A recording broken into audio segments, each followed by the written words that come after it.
Entonces, estas características como el aumento de la distancia intercanina, la distancia intermolar, el perímetro del arco, nos favorece o nos desfavorece el aumento del perímetro de arco. Entonces, a veces vamos a ganar perímetro de arco, a veces vamos a perder perímetro del arco. Estos tipodontos ya representan la edad de 9 años, en las que ya hay 4 dientes anteriores permanentes, junto con 4 dientes anteriores permanentes inferiores.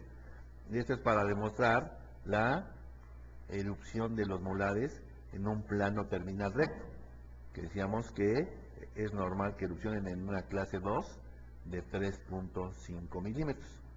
Y que en este cuadrante que tiene aquí, y aquí ya están la erupción de los molares, cómo se cierra el espacio primate en la mayoría de los casos, al igual que en el arco inferior, y digamos que entonces tenemos un poco menor perímetro, que erupcionan los centrales y laterales y aumenta la distancia intercanina, entonces vamos a tener un poco más de espacio para nuestros dientes futuros.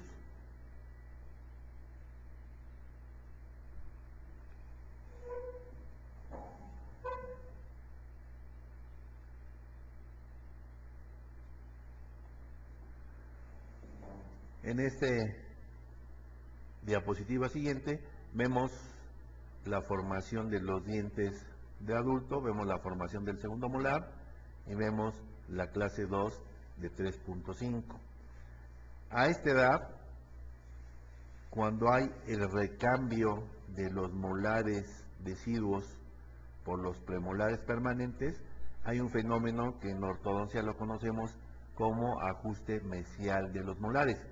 El ajuste mesial de los molares es que se van a correr en sentido mesial en el arco maxilar 0.9 milímetros por cuadrante y en el arco mandibular 1.7 milímetros por cuadrante.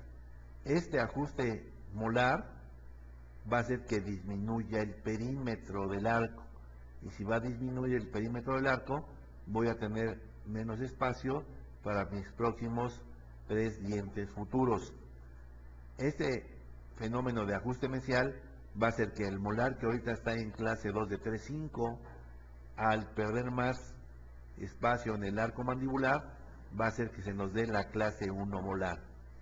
Y este es un ajuste que para muchos ortodoncistas es negativo, y aquí empieza también parte de la controversia, que mucha literatura lo pone como espacio a la deriva o espacio libre de Nance, y vamos a ver que de libre no tiene nada, porque si ustedes lo mantienen con un arco lingual para querer ganar 3.4 milímetros de apiñamiento, están manteniendo una clase 2 que es mala, y cuando pierdan su mantenedor de espacio o tengan que eliminarlo, se va a ajustar y se va a traducir en apiñamiento.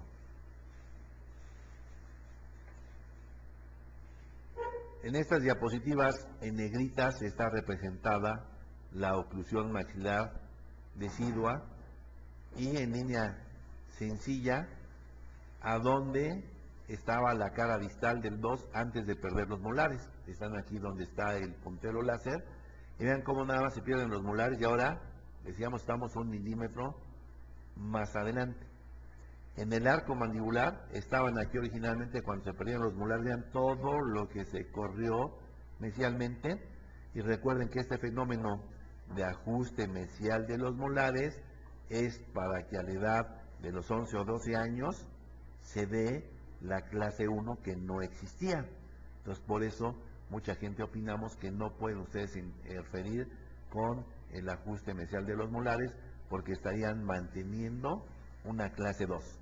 Y esa clase 2 es normal durante la dentición mixta, y al recambio se va a convertir solita, por las características de la oclusión, en una clase 1.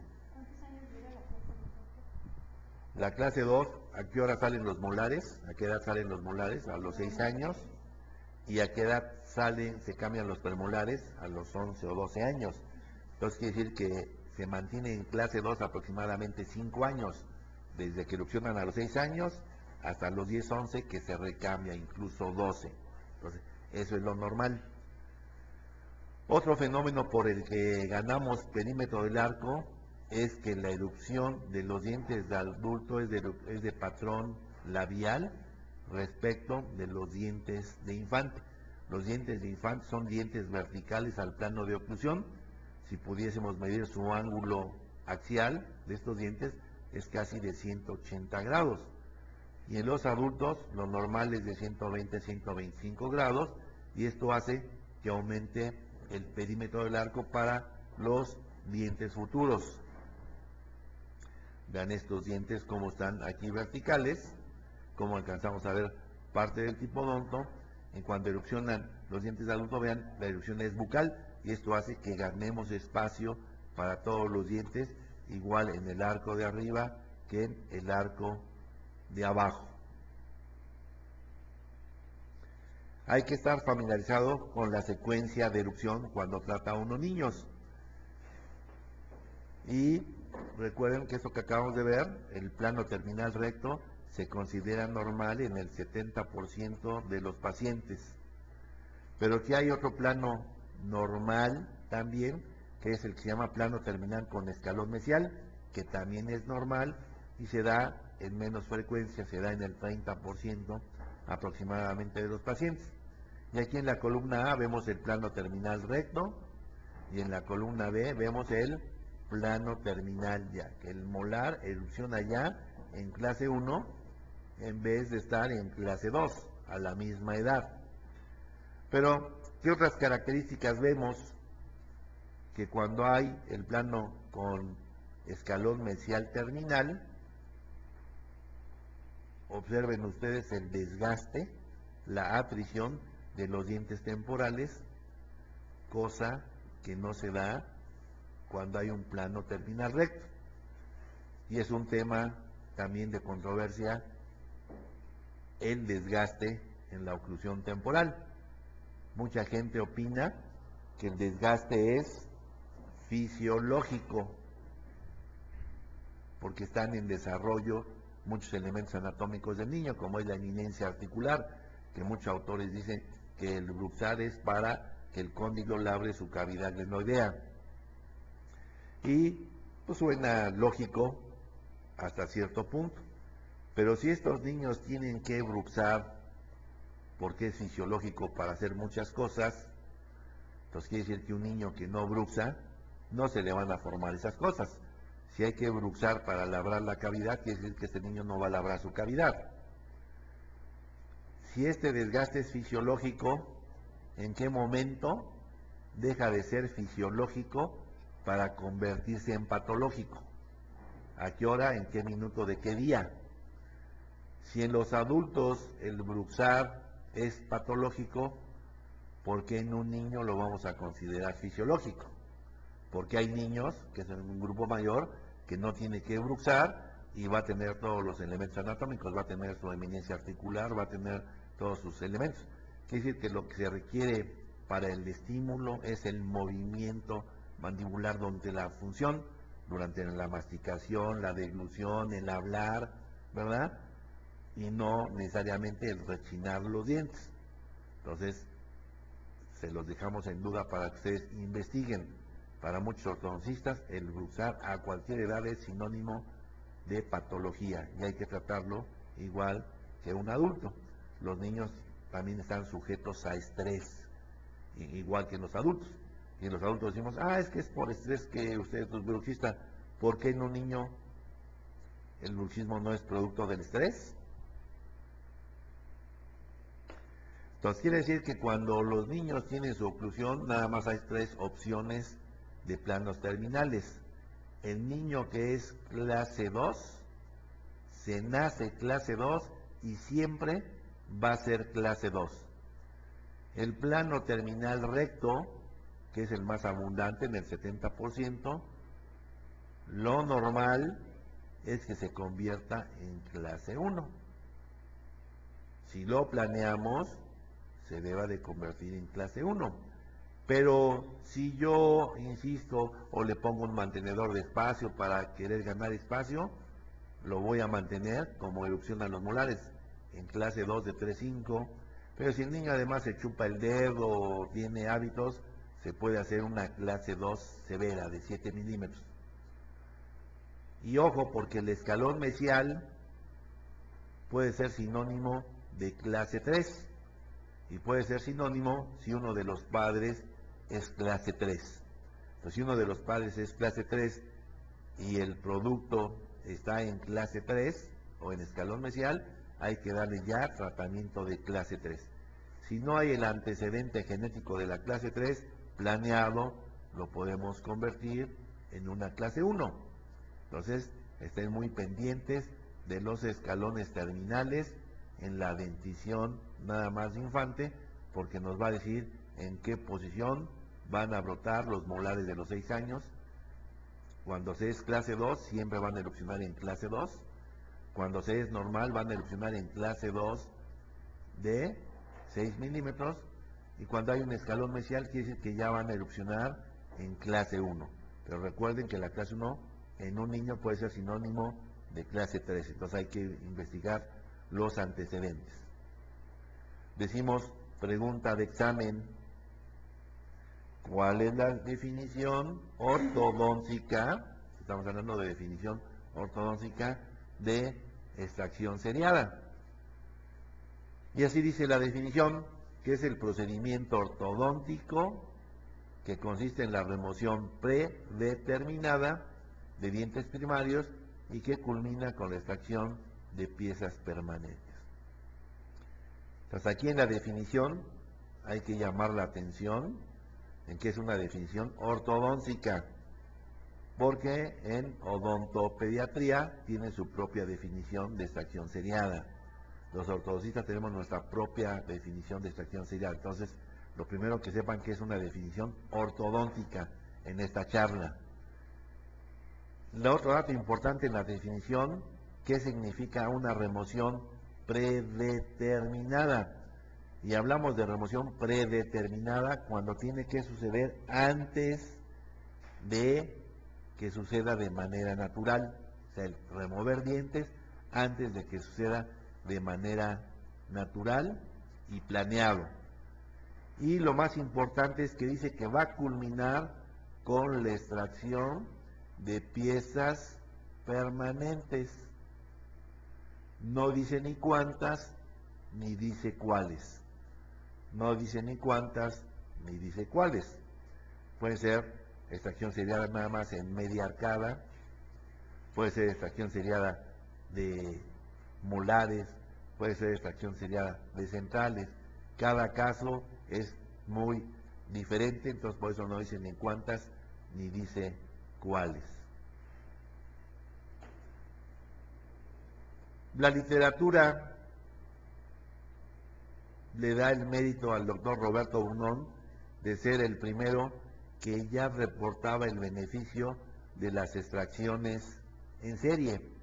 El doctor Bunón escribió sus tratados odontológicos en Francia en el año de 1743 y él decía que si hacía la extracción de dientes deciduos antes de su época normal, habría una mejoría de los dientes permanentes. Estamos hablando del siglo XVIII, 1743.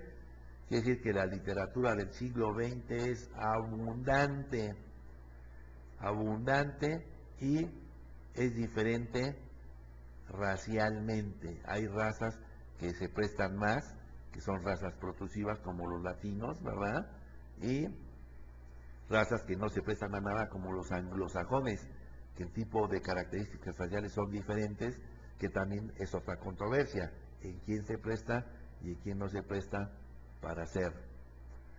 Quiere decir que hay que estar familiarizados con todo lo que hemos visto en extracción seriada 1, 2 y qué deba de suceder hasta la edad que controlamos a estos niños pequeños, que es alrededor de los 13 años, que es cuando termina de erupcionar la oclusión de adulto para entregar resultados de clase 1, normo oclusiones. Decíamos que hay que estar familiarizados con la secuencia de erupción en los niños, y esta secuencia de erupción, que quizá es la que ustedes conocen, es la del doctor Moyers, que en la arcada inferior, que es la que nos interesa, que es la arcada diagnóstica, dice que los primeros dientes que erupcionan son los molares permanentes y después de la parte anterior hacia la posterior como en escalerita, el central, el lateral, el canino, el primer premolar, el segundo premolar y el segundo molar. Y aquí vemos en ejemplos de niños que no son candidatos a extracción seriada, como efectivamente ya erupcionó el primer molar, central, lateral, canino, primer premolar, segundo premolar. Aquí vemos casos semejantes, molar, central, lateral, canino, antes que el premolar, molar, central, lateral, canino, antes que el premolar. Y esto es muy importante en un programa de extracción seriadas, porque hablamos de apiñamientos, en muchos casos severos, en los que tenemos que favorecer la erupción temprana del primer premolar y no el canino. Y existe, esta es la cronología del doctor Masler, que a diferencia del doctor Moyer, es la posición en la que sitúan la erupción del canino. Para el doctor Masler, erupciona primero el molar, central, lateral, primer premolar, antes que el canino.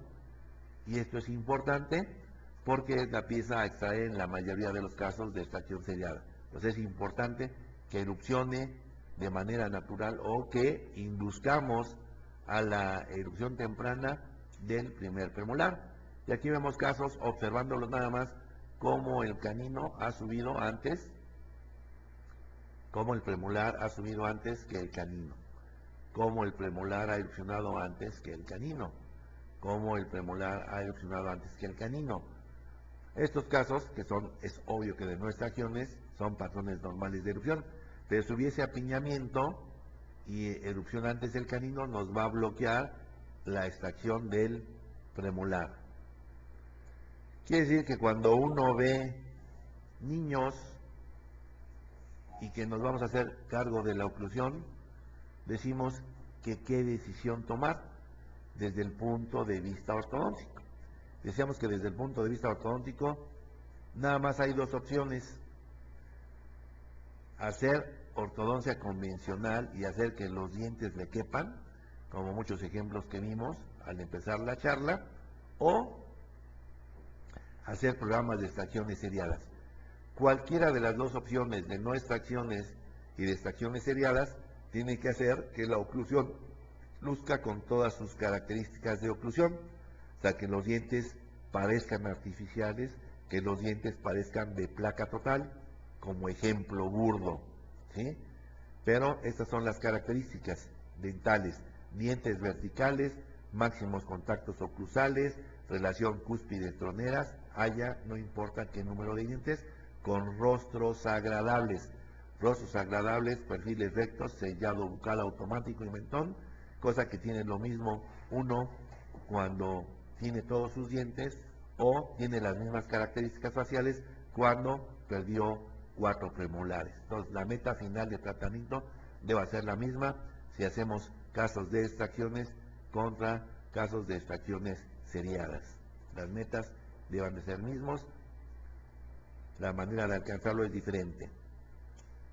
Decimos también, pregunta de examen, porque es muy importante: ¿cuáles son los objetivos de hacer programas de extracciones en serie? Quizá el más importante es el de que todos los pacientes terminan en una oclusión de relación céntrica.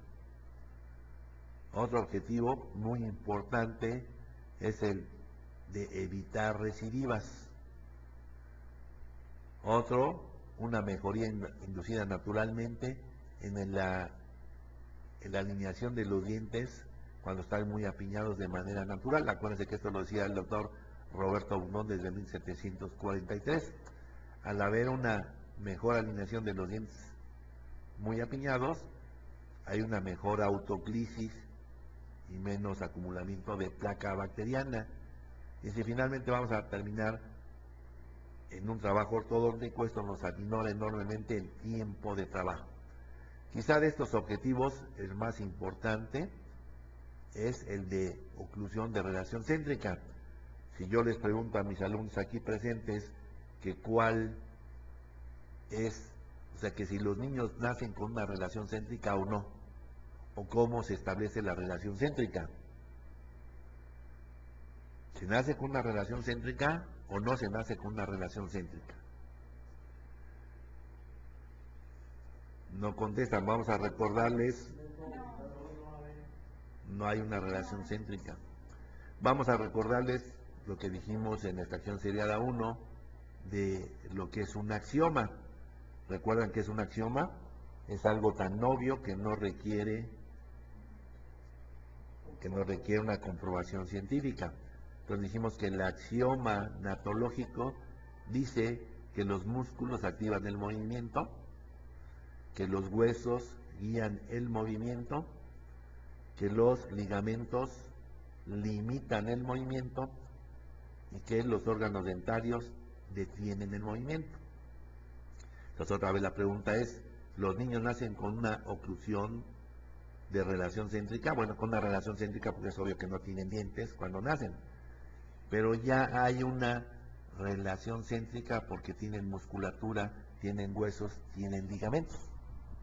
Lo único que faltaría son los órganos dentarios, pero quiere decir que los niños ya nacen con una relación céntrica. ¿Qué es lo que se hace que se pierda la relación céntrica? Las interferencias. Pues un niño que nace tiene una relación céntrica sana porque no tiene interferencias. Después recuerden que salen los dientes anteriores, no puede haber interferencias si nada más hay dientes anteriores. Ya cuando salen las piezas posteriores, si salen en buena posición, se sigue estableciendo ya una oclusión de relación céntrica. Y va a empezar a perder esa relación céntrica cuando acuda con el dentista, con el odontopediatra, con el ortodoncista, que le puedan poner desde una simple corona de acero cromo, si hay una maloclusión, ahí ya se empieza a perder la relación céntrica. Entonces, caries, todo, hay muchas cosas que hacen que se pierda la relación céntrica, pero se nace con una relación céntrica porque ya tiene músculos, ligamentos y huesos. Lo más importante, y después de muchos años de hacer ortodoncia, sabemos que la ortodoncia de éxito es tratar niños. Ustedes han oído el término de que los dientes recidivaron porque perdió su plaquita. Que los dientes recidivaron por la acción de las fibras, etcétera, etcétera. La pregunta que ustedes ya deban de saber es ¿por qué recidivan los dientes? Otra vez la pregunta, ¿por qué recidivan los dientes? Ya se los hemos dicho muchas veces. Efectivamente, los dientes recidivan porque los movemos de donde nacen. Y acuérdense que la extracción seriada es hacer que los dientes broten donde les corresponde. Y si no los muevo de ahí, como vamos a ver en muchos ejemplos posteriores, no van a recidivar. Entonces esto es muy importante. En la ortodoncia de éxito es evitar las recidivas a como dé lugar, y eso es empezando a la gente joven, a los niños. Vemos un paciente en el que hemos aplicado todo lo que hemos repasado y que las metas son igual que en todos nuestros pacientes, hacer armonía facial. Y acuérdense que armonía facial hablamos de perfiles rectos para que haya un sellado bucal automático, un buen mentón, una sonrisa agradable en una cara armónica. Y la oclusión, es obvio que todos los casos que van a ver de aquí al resto de la charla son casos en los que les faltan piezas porque son productos de extracción seriada. Y que ustedes ven dientes como de placa, hay relación cúspide tronera, hay salud periodontal, hay máximos contactos oclusales, hay salud periodontal. Entonces esto no es obra del Espíritu Santo ni de qué suerte, es hora de conocer todos los conceptos y aplicarlos que hemos repasado en esta charla. Pero ¿dónde empiezan los problemas? Los problemas empiezan, decíamos, con sus costillas, o sea, con sus pares, con sus parejas, ¿verdad? Porque decíamos que el 80% de los problemas son genéticos. Y después se manifiestan, para los que somos especialistas, a los 3 o 4 años de edad, pero para los papás no les dice nada. Los papás se van a asustar cuando ven estos resultados. y que nosotros, observando las características de la acción de infante, pues ya sabemos que si no hay espacios fisiológicos y primates, pues esto es lo que esperamos, que para nosotros ya sería tarde empezarlos a tratar porque estos dientes ya salieron chuecos y si yo los muevo de donde nacen ya están condenados a la recidiva. Yo les preguntaría qué edad tienen estos pacientes.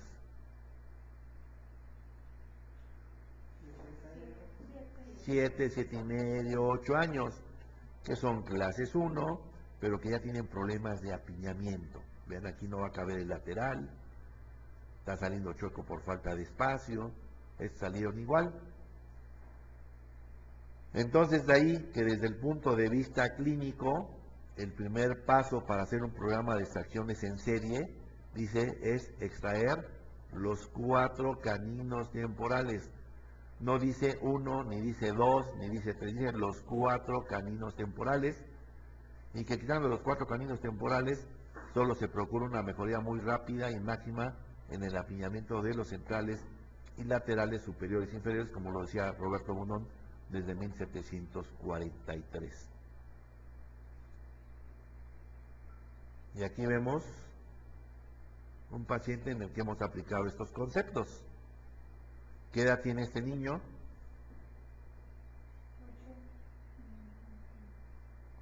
No es esta misma edad, es la pregunta, es la misma edad. Pero la gran diferencia es que de manera natural los dientes han ido colocando donde les corresponde.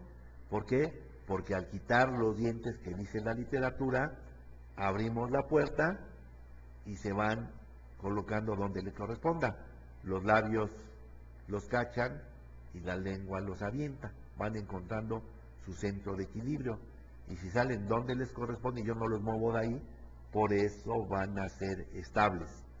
Si yo no he hecho interferencias en la zona posterior, se mantiene la relación céntrica. Una pregunta, doctor Juan. Doctor, oiga, porque ese color de la encía es la misma cuestión de la oclusión o ¿La qué, perdón? el color de la encía. Acuérdate que el color de la encía depende de muchos factores. Estas que son diapositivas escaneadas y pasadas a digital, se altera el color. Recuerden que el color de la encía tiene que ser color de rosa, ¿verdad? Como normal, y que puede haber variaciones en la agente de color, que puede ser un rojo más oscuro y puede tener manchas de melanina. Entonces, aquí apreciamos que la encía es normal por la textura, por las características. Quizá por las fotos escaneadas es que se pueda ver un poquito más oscuro, pero es completamente normal. Si decidimos sacar, bueno, los 4 caninos, ¿cuáles se retirarían primero? 4 en una cita. Bueno, esa es una pregunta interesante y muy monstruosa, porque yo diría que si usted en su boca, doctora, se dejaría quitar 4 dientes en los 4 cuadrantes en la misma cita, así como de adulto, ¿sí o no? No. Ah, pues es obvio que no. Pregunto que cuáles. Ah, pues yo también te pregunto, entonces quiere decir que si no las podemos hacer en la misma cita porque sería muy cruento, normalmente la queja de los papás y los dientes que funcionan primero, ¿cuáles son? Los dientes inferiores, donde primero se manifiesta el apiñamiento es para los laterales o centrales inferiores. Entonces quiere decir que si el niño es muy valiente, puedan quitar uno, y si es valiente, puedan intentar quitarle el del cuadrante superior, dejarlo descansar 15 días y a los 15 días intentarlo. La mayoría de los niños que son muy miedosos pueden hacer una extracción por semana, si son cuidadosos, si el niño no está ya maleado por la gente o si ha tenido experiencias malas previas, son un problema las extracciones.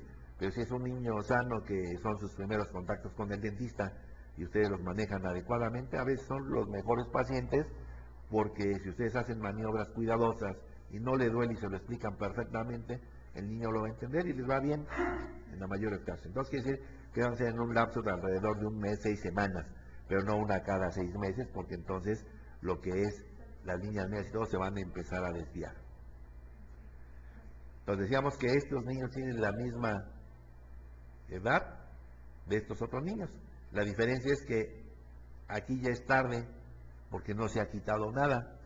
Y a veces los mismos culpables son nuestros colegas dentistas, porque dicen, doctor, es que yo lo he llevado con su dentista y el dentista me ha dicho que no. Me pregunta la edad y me dice que me espere que está creciendo. Pero ya repasamos por qué no se puede uno esperar, ¿verdad? Entonces vean el beneficio nada más de retirar los estorbos a la misma edad. Dientes sanos. Retiramos los caninos en las diapositivas anteriores, así como está ya. Dice ahí ya es tarde. Ahí se puede todavía. Bueno, decimos ya es tarde como un sarcasmo, porque a veces los papás han pedido la atención de estos. Oiga, doctor, no hay algo maravilloso, una plaquita o algo que quepan los dientes, no le puede poner braquetitos. Y el colega dentista le dice no, porque eso es lo que nos han enseñado en la escuela como dentistas de práctica general, no dentro de una especialidad, sobre todo cuando vemos niños.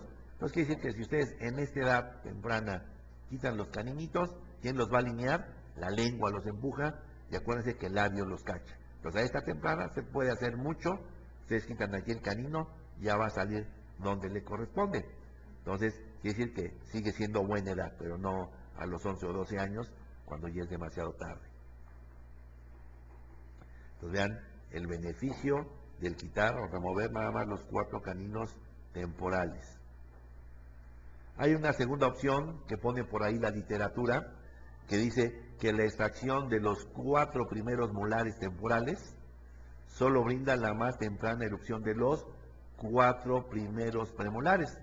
Acuérdense que comentábamos que en la mayoría de los casos el porcentaje de piezas que se pierden en los programas de extracción seriada, el más grande es el de los primeros premolares. Y vean cómo eso es cierto. Quitaron los molares temporales y que se aceleró la erupción de los premolares, que ya se pueden quitar. Pero ¿cuál era la queja de los papás? El apiñamiento. Si ustedes quitan los 4D sin haber quitado los caninos, se han mantenido chuecos estos dientes. Y si ya terminó su plano, su de erupción, ahora yo los tengo que mover de donde nacieron para alinearlos, y cuando le quiten los brackets van a recibar al lugar donde nacieron.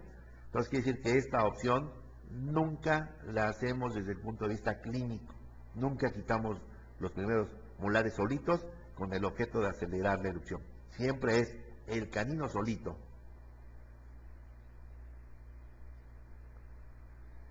Pero hay otra opción que en su conjunto dice que quitar los 4 caninos temporales y los 4 primeros molares temporales, pues es matar 2 pájaros con una piedra. Voy a hacer que los centrales y laterales se alineen y que además erupcionen los primeros premolares. Entonces quiere decir que desde el punto de vista de teoría, este es el paso más importante, porque matamos 2 pájaros de una piedra. Entonces aquí vemos efectivamente que ya se alinearon los dientes y que ya erupcionaron los premolares, que ya los puedo retirar. Lo importante es que el premolar se retire antes de la erupción del canino para que no se bloquee la extracción. Entonces quiere decir que si esta es la mejor opción, a todos los niños que lleguen les vamos a quitar los caninos y los primeros molares. Esa es una buena pregunta. Y vamos a empezar con Juan José. De las opciones que vimos en teoría ahorita, ¿tú qué quitarías en esta diapositiva? ¿El canino nada más? ¿El molar nada más? ¿O en su conjunto canino y molar? No, los caninos primero. Los primeros los caninos. Yo nomás quitaba C y D. Pero vamos a cambiar con Ricardo. En esta diapositiva derecha, Ricardo, ¿tú qué quitabas? ¿Canino y D? ¿Nada más D? ¿Nada más canino o C y D? Yo nada más quitaba D. A ver, doña Marilena Grande, vamos a darte opción aquí de que corrijas. ¿Qué quitabas tú? ¿Nada más C? ¿C y D? ¿O nada más D o nada más C? Los dos, pues yo no quitaba ni uno. A ver, Fernando, de este lado, ¿tú qué quitabas de las 3 opciones? ¿C, D o C y D? Yo quitaba C. C, pues yo nada más quitaba D. Y ahora vamos con los alumnos que ya tienen un poquito más de experiencia, Marielena y Toño. De este lado, ¿qué quitabas, Toño? La molar temporal. ¿La qué? La molar temporal. Ah, la molar temporal. Pues yo aquí nomás quitaba el C, yo pensé que usted iba a contestar. Y a ver, Marielena pequeña, ¿qué quitabas aquí, C o D? D. Pues yo aquí quitaba C y D. Quiere decir que a ustedes no les perdono que no hayan acertado. Porque decimos pregunta de examen. ¿De qué depende la extracción en su conjunto? De C y D. Y dice que la extracción de caninos y primeros molares deciduos dependen de la formación radicular del primer premolar. Si yo veo estas dos radiografías y me fijo en lo que dice la literatura, quiere decir que en la radiografía del lado izquierdo, que estamos señalando, no hay formación radicular del premolar. Pero en el premolar de la diapositiva del lado derecho, vean ya todo lo que tiene formado de raíz. Quiere decir que en este nada más quitaría canino. Y aquí depende, aquí ya quitaría canino y primer molar. Entonces lo que tienen que observar en sus radiografías panorámicas es cómo está la formación del premolar. Y de eso depende de la edad del paciente a la que les haya llegado. Pero tienen que estar pendientes. Si yo me regreso entonces ahora a estas diapositivas, que son las mismas, del lado izquierdo, ¿qué dientes tendrían que quitar? Nada más el C, porque el premolar no tiene raíz. Y del lado derecho, ¿qué tendrían que quitar? C y D. El problema es que siempre vienen echando carreras para salir. Entonces yo lo que tengo que favorecer es que salga antes el premolar para eliminarlo y que no se me atrape por apiñamiento, que salga antes el canino. Entonces, ese es el chiste de la extracción seriada. Saber quitar cuándo el D, cuando hay raíz radicular. Decía Ricardo. La raíz radicular tiene que estar formada en la mitad de la raíz. El 25 al 30%. Hay muchos estudios interesantes. Un diente de manera natural emerge a la boca cuando tiene el 75% de la formación radicular. No hay erupción cuando no hay poder de erupción, cuando no hay raíz, porque se forma un techo óseo y se atrasa la erupción. Pero hay estudios muy interesantes que ya cuando tienen el 25 o 30% ya tienen poder de erupción, que es lo que tenemos que observar para que salga hecho la raya antes que el canino, perdón por lo hecho la raya, que salga rápido, ¿verdad? Y salga antes que el premolar, ¿sí? Que ese es el objetivo de la extracción seriada, que erupcionen antes los premolares para poderlos remover anticipadamente. ¿Alguna otra cuestión? ¿Alguna otra duda?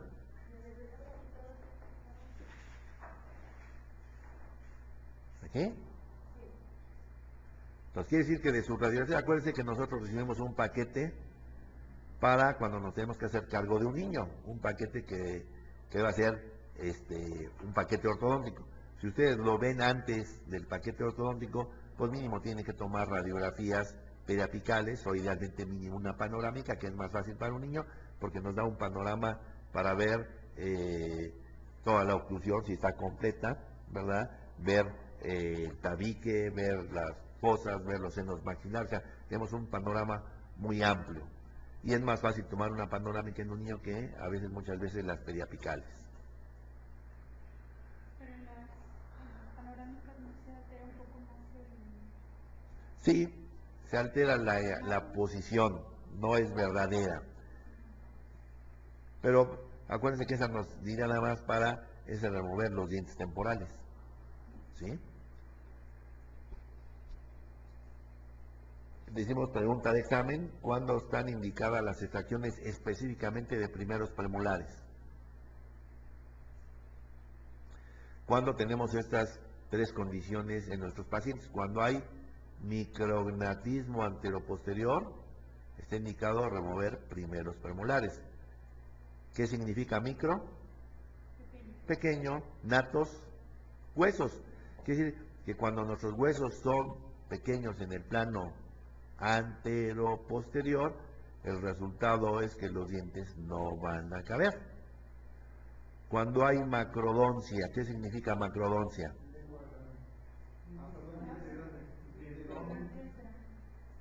Es dientes grandes. ¿De qué dientes? De los 4 anteriores superiores, que midan en números cerrados más de 32 milímetros, se presenta macrodoncia.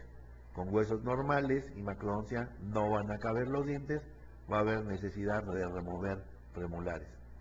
Y cuando hay la mesogresión de bicúspides y molares, acuérdense que en la primera clase de diplomado hablábamos de la que es la mesogresión. ¿Quién se acuerda que es una mesogresión?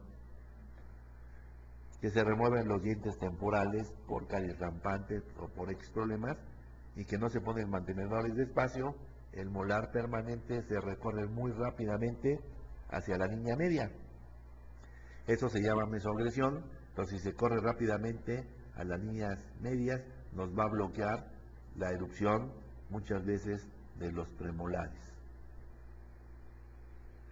Entonces aquí vemos un caso que estamos midiendo los dos dientes y si se alcanza a ver, dice que miden 18 milímetros estos dos dientes y 18 de los otros dos son 36. Ya nos excedimos de 32, los dientes se quedan atrapados y no hay lugar, va a haber necesidad de remover premolares. Este caso ilustra a veces lo que es una mesoagresión. Ven que no hay dientes aquí temporales, ¿ya? La mamá nos cuenta que fueron removidos en el sector salud, que porque tenían caries rampantes y que había el peligro de que se tragara los bichos y que tuviera problemas cardíacos, en palabras de la mamá, cosa que sabemos que pueda suceder, ¿sí? Que puede ser una bacteremia por focos de infección que no se remuevan a tiempo. Pero si no canalizan al niño a un departamento de odontopediatría o un ortodoncista, pues se va a perder el espacio de los dientes futuros. Pues está indicado quitar premolares para que quepan el resto de los dientes. Quizá de lo más importante cuando vemos niños son los análisis de la dentición mixta, que conocemos como ADMs, análisis de la dentición mixta, que hay muchos tipos de análisis, muchos autores. El que vamos a mencionar es del doctor Moyers, y que consiste en conocer el diámetro mesiodistal de los dientes ya erupcionados en boca, consultar una tabla de predicción que nos dan los diferentes autores a diferentes grados de exactitud y predecir el tamaño de mis dientes futuros y saber cuánto apiñamiento tiene nuestro paciente pequeñito. Y decíamos que, ¿por qué? Porque depende de la cantidad de apiñamiento si pensamos en extracciones o no extracciones. Vamos a recordarles que hablamos de apiñamiento mínimo cuando hay de 0 a 5 milímetros de apiñamiento, que se pueden ganar con desgastes interproximales, que puede haber apiñamiento moderado de 6 a 10 milímetros y que incluso ya pudiésemos pensar en extracciones. El apiñamiento severo cuando hay más de 11 milímetros de apiñamiento, que ya son candidatos a extracciones. Vamos a recordarles que las tablas para predecir los dientes, hay tablas para los dientes inferiores y tablas para los dientes superiores o maxilares, y que esta tiene un touch porque no la usamos, porque si decidimos no hacer extracciones es por lo que nos dijo el arco inferior.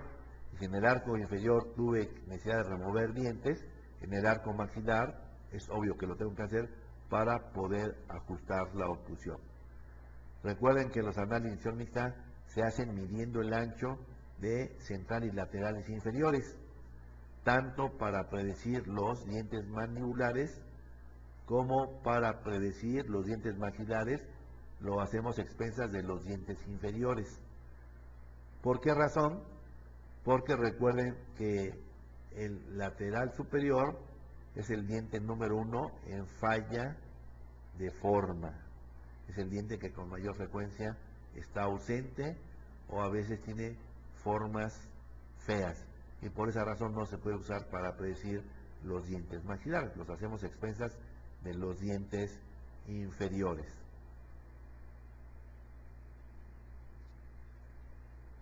Vamos a ver que hay dos maneras de hacer los análisis de la dentición mixta. Los predictivos, que se usan tablas hechas por diferentes autores, y los radiográficos, que son específicos para nuestro paciente. Yo les preguntaría que cuál piensan que es más exacto, si el predictivo o el radiográfico. ¿Por qué? A ver, que el que dijo que el radiográfico le cuente a su paciente por qué es más el radiográfico y no el predictivo. Porque en el radiográfico ya tienes la posición real de los dientes. Pero no hay deformidad de la imagen radiográfica. No hay deformidad de la imagen radiográfica. Estoy defendiendo a Juan. Porque se ve directo, se puede hacer más fácil y es más confiable el predictivo para. Pues quiere decir que ya hay aquí una pequeña controversia. Efectivamente, los predictivos son porque salen del resultado de medir muchos niños que nada tienen que ver con los pacientes, son fiables. Pero el radiográfico es específico para mi paciente. El problema del radiográfico es que si ustedes tienen una mala radiografía, no pueden trabajar con una mala radiografía. Si ustedes tienen radiografías de buena calidad, pueden trabajar con esas radiografías. Y acuérdense que hay una manera de quitar la distorsión radiográfica, lo que nos hace que este examen sea más exacto que el predictivo, siempre y cuando lo puedan hacer. Si ustedes frecuentemente, acuérdense que los segundos premolares salen girados porque ya están rotados desde su formación en cripta, pero si no los ven, no lo pueden hacer. Entonces, el primer requisito es que tengan mesiovistalmente los dientes que vamos a despejar. Cuando se puedan hacer los dos, hay que realizarlos y tienen que ser congruentes uno con otro. Este análisis mixta lo vamos a ver en el capítulo 4 de extracción seriada porque consume tiempo y requerimos que estén atentos.